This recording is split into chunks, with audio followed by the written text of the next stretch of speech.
Attention, all true believers. Marvel Comics is on the air. Out of the pages of the world's greatest comic magazine come the adventures of the Fantastic Four. This week's story revolves around a menace from the sea, and we'll begin our shanty in just half a moment. Our story this week picks up where we left off last week. The Fantastic Four have returned to their headquarters in the Baxter Building after Johnny Storm, the Human Torch, had defeated the Miracle Man. I'm sure it'll all come back to you as we proceed. Somewhere out there among the teeming millions of New York City, Torch is hiding from us. We've got to find him. But he can stay hidden for all I care. He's nothing but a spoiled teenage brat anyway. How can you talk about my brother that way? He saved us from the Miracle Man, and he may be out there hurt or in trouble. Oh, I'm sure Johnny's all right, Sue. As for you, Ben, it's all your fault that he ran off in the first place. Oh, sure. Everything around here's my fault. It is your fault, Ben. Johnny ran after the Miracle Man single-handedly, and single-handedly he defeated him. And thanks to the torch, the atomic cannon was returned safely to the Army. And everyone was happy about it. Everyone except you. You were jealous of Johnny's achievements, so you picked an argument with him. Your bickering made him leave us. I'm through with you, you big bully. And I'm through with the Fantastic Four. Understand? Through. Well, we're going to find that youngster, and that means you too, Ben. And when I find him, I'll teach him to run out on us like that. Oh, Reeve, darling, if he harms my little brother. And so the Fantastic Four, minus one, set out in their fantastic car to search the megalopolis. You check the village where you and Johnny grew up. Okay, Reed.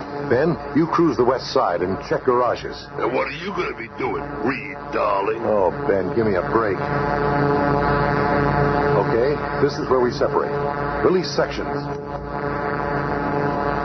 Thus, the long search begins. Susan Storm lands in the center of town.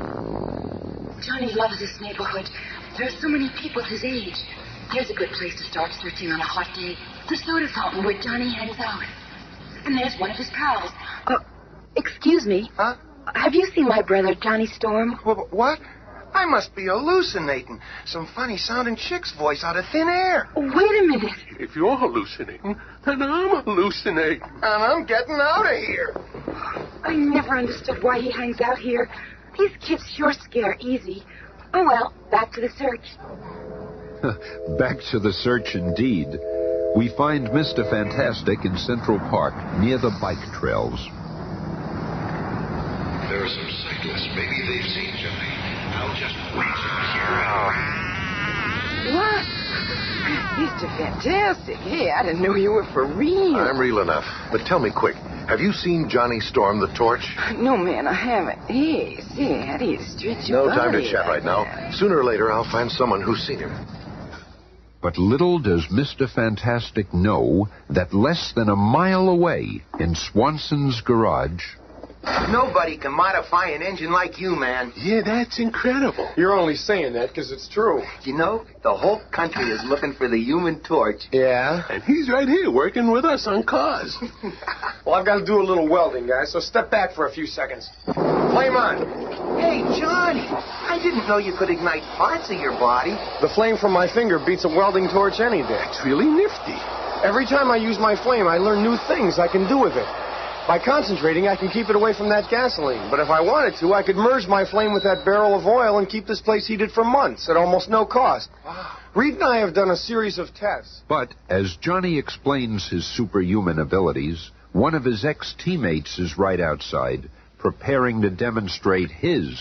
Before I knock myself out searching this whole city for that squirt, I'll play a hunch. The thing. Right, matchstick. And now I'm going to show you what we do to deserters. You can't beat the torch thing. He's too hot for you. That flame doesn't scare me. There's gasoline all over here. One spark and your pals will be statistics. I'm getting out of here before I'm blown up. Flame off, Torch. Flame off or I'll drop this jalopy right on you and we'll all be blown to bits. Drop the car thing. Sure, I'll drop the car. Now I'll take care of you. You've always laughed at me because I'm ugly. So why aren't you laughing now, punk? Lay off, thing. I'm warning you. Don't worry, sonny boy. I won't spoil your pretty face. I'm just gonna rough you up a little so you won't forget who's boss around here. Knock it off, Thing. I'm not gonna warn you again. Warn me? I'm telling you, I'm gonna. I'm becoming human again. At last. I better get out of here while the getting's good. A man. I'm a normal man again. Flame on. Go ahead and fly away, you flaming freak. I'm a man again. The poor fool. It's just a temporary change. He'll soon be the thing again. His is the cruelest cosmic power of all. My hand.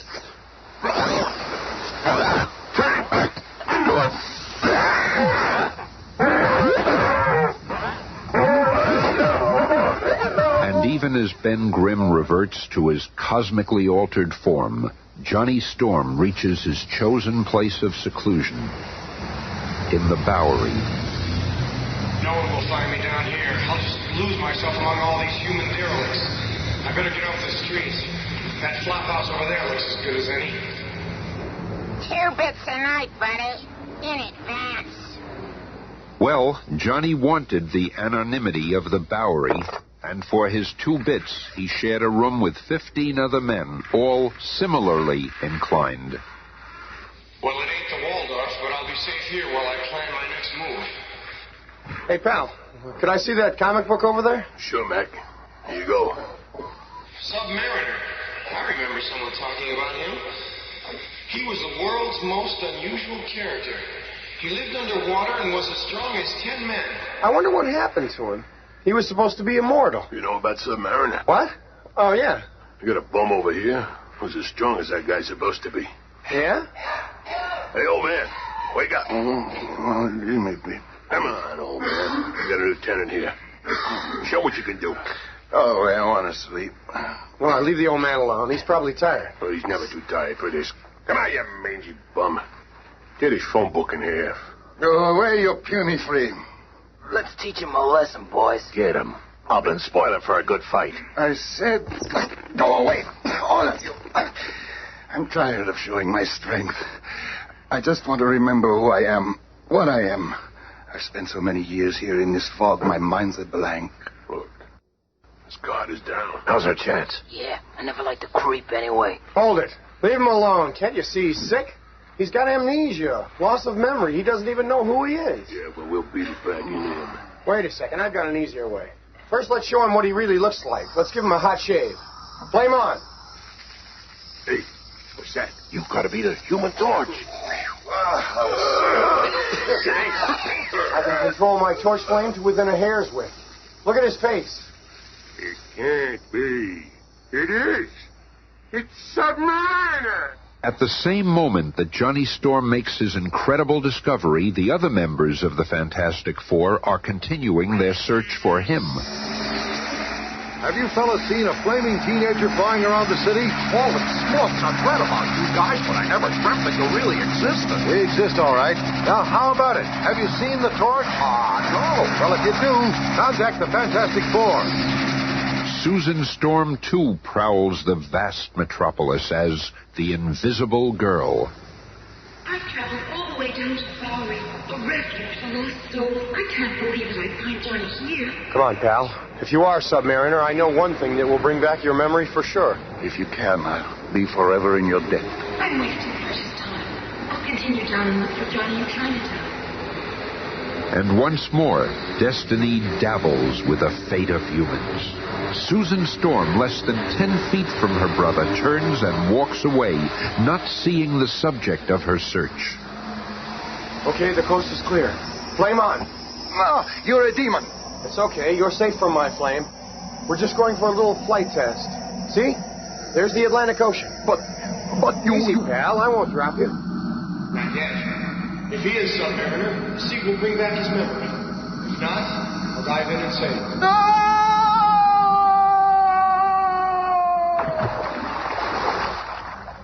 Once submerged in the mighty Atlantic, a startling change comes over the derelict.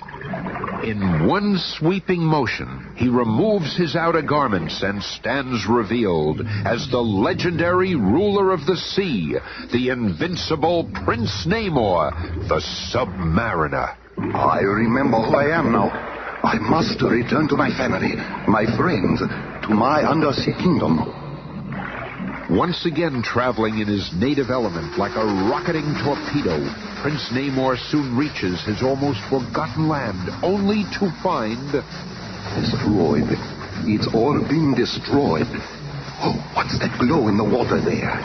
It must be radioactivity. Now I know what happened to my world. The selfish humans poisoned our water with their atomic tests. My people, though not harmed by the radiation, must have moved elsewhere, dispersed when this part of the undersea environment was no longer inhabitable. The oceans are vast, nearly endless. How can I ever find them? Where shall I begin to look? And moments later, Johnny is standing at the pier. You're back. You are Submariner. I'm so glad you're safe. Do not be proud of what you've done. By returning my memory, you have signed the death warrant for the whole human race. What are you talking about? I'm talking about a revenge. The revenge I shall have for the destruction of my undersea kingdom. I am Prince Namor, the Submariner. And now you shall fear my strength as it is turned against you. And so speaking, Submariner submerges, leaving Johnny Storm alone. I better warn the others. My grudge with Ben is insignificant compared to the threat from Submariner. Seconds later, the other three members of the super team see the Fantastic Four emergency flare in the sky. Look, it must be a signal from Johnny. It's coming from the piers by the river. Why can't that rat stay out of trouble? Faster, Reed, faster. He must be in danger. Easy, Sue. We're almost there. There he is. I got eyes. I can see him. What's the idea of shooting off that flare? You're only supposed to use it in emergencies. This is an emergency, you big ape. What'd you call me? Quiet, Ben. What is it, Johnny? Well, we're going to need each other now. Submariner is back, and I just wanted to tell you. Submariner? I thought he died long ago. Well, he's alive, all right, and from what I've seen, he's more dangerous than ever. Bah, who's worried? Nothing human can stand up to the thing. That's just it, big boy. He ain't human. Prince Namor of the Sea isn't quite human. His race was old when our sun was young, and he knows well the secrets of the deep. I shall unleash a monster upon mankind, the likes of which they have never even dreamed. Ah, there he is, slumbering still, as he has done for ages. The largest living creature in all the world, the deadly Giganto. His slumber can only be interrupted by his trumpet shell, which my ancestors buried here centuries ago. Come, Giganto, it is time. Ah, it's working. I have awakened the monster. Now nothing can stop him. He will follow the trumpet shell wherever it leads. And in the hands of the vengeful Submariner, the trumpet shell leads Giganto to the surface world. Look, Captain, off the port bow. What do you make of that? Oh, madre de Dios. It is huge. He's right for us, sir. To the lifeboat, man. He's going to hurt his ship. Mindlessly, a giant sea behemoth splinters the tiny tramp steamer as the crew barely manages to escape to sound the alarm, and within minutes, for the first time in history, the order is given to evacuate New York City. Don't panic. Everybody just keep moving. We've got plenty of time. Everyone will get out safely. Keep moving.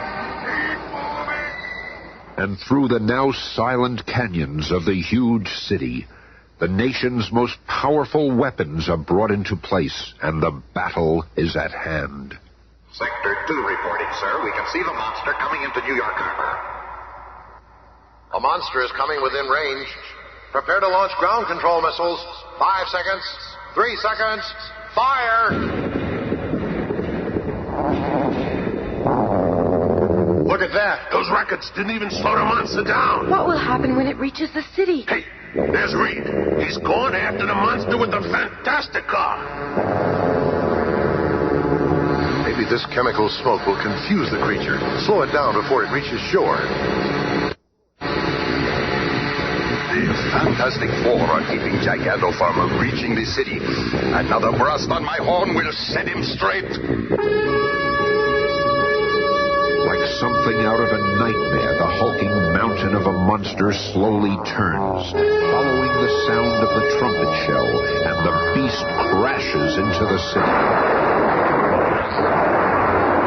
He'll wreck the city if he's not stopped. It's like a giant whale. But it walks. Gives me an idea. Moving like a man possessed, the thing rushes to the military supply depot and returns. What's that bomb? Strapped to your back. Nuclear bomb. Oh, I can't believe it. Relax, kids. I ain't no hero. I'll be back. You wait and see. And as night falls on an evacuated New York City, the lumbering thing, with a timed nuclear bomb strapped to his back, finds Giganto sleeping on Fifth Avenue. All I gotta do is slip through that joker's teeth and get inside, like in the Bible. Then I gotta get out again before this little number goes off. Yeah, that's all. Well, here goes. This bomb is heavy. Boy, it sure is weird in here. I hope he doesn't wake up before I get out. Slowly, warily, knowing that each step might be his last, the thing walks deeper and deeper inside Giganto, the monster from the sea. Past remains of long since forgotten vessels, victims of this enormous creature. This big guy could swallow sea monsters whole. Yeah, I'm one of them. I've fought just about everything else in my day. I might as well whip you, too.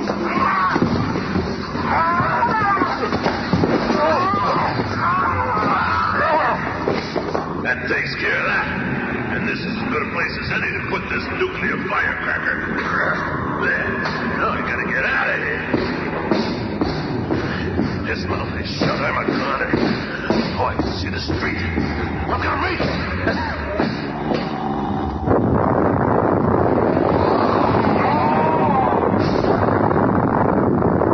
Did it.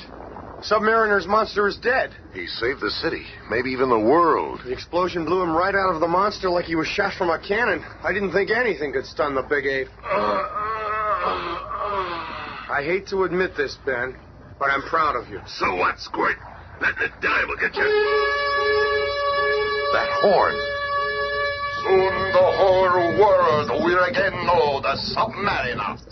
You haven't beaten me, and with the power of this horn, I shall summon countless others to attack you.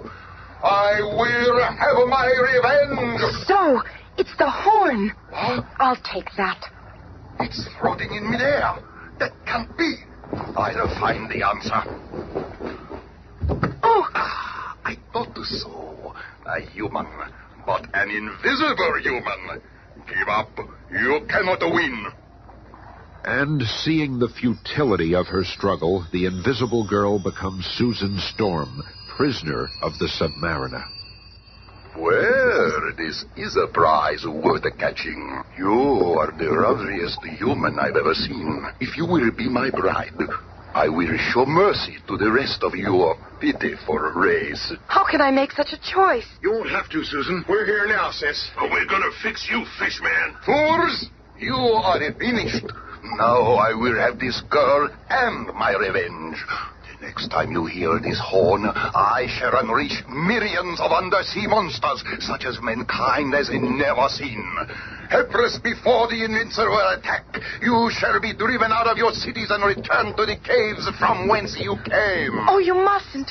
I'll become your bride. You speak as though you are sacrificing yourself. You realize that I offer you the honor of becoming a Princess Namora, bride of a Submariner, Queen of the Sea. This has gone far enough. You're crazy. Let me at him. Let me get my hands on that scale-bellied fish. Back, you fool! He's more powerful than we thought. This calls for a stunt only the Human Torch can do. Flame on! After reaching an altitude of 1,000 feet, the Human Torch begins circling in an expanding ring above the Submariner, creating at first a light wind and then building into a tornado of unimaginable force. So powerful and well-aimed is the vortex that Submariner forgets about Sue and devotes his energy to the whirling wind about him. I'm being sucked into it. The pressure is unbearable. It's pulling me off the ground. Torch's tornado hurls Submariner's helpless form higher and higher until finally he and his victim are over the deepest part of the vast Atlantic. Now this ought to put the world in proper perspective for you. The menacing sea trumpet slips from the hand of Prince Namor and is lost in the depths forever. Moments later, revived by the water's magic healing powers, Submariner reaffirms his vengeful vow. You humans may be strong, but not strong enough to defeat Namor. When I return, I will reduce you to cavemen. Yes, perhaps he will be back, but he will still have to face the most incredible quartet of humans in all the world. I don't think you should have let him return to the sea, Johnny. I got a hunch he's going to be back, and I can't wait. Let's cross that bridge when we come to it, Ben. When he returns, we'll be waiting. Be with us again on Monday when the Fantastic Four will encounter the diabolical doings of Dr. Doom. The fantastic cast is Cynthia Adler, Bob Maxwell, Bill Murray, Jim Pappas, Jerry Hayden. narrated by Smilin' Stan Lee.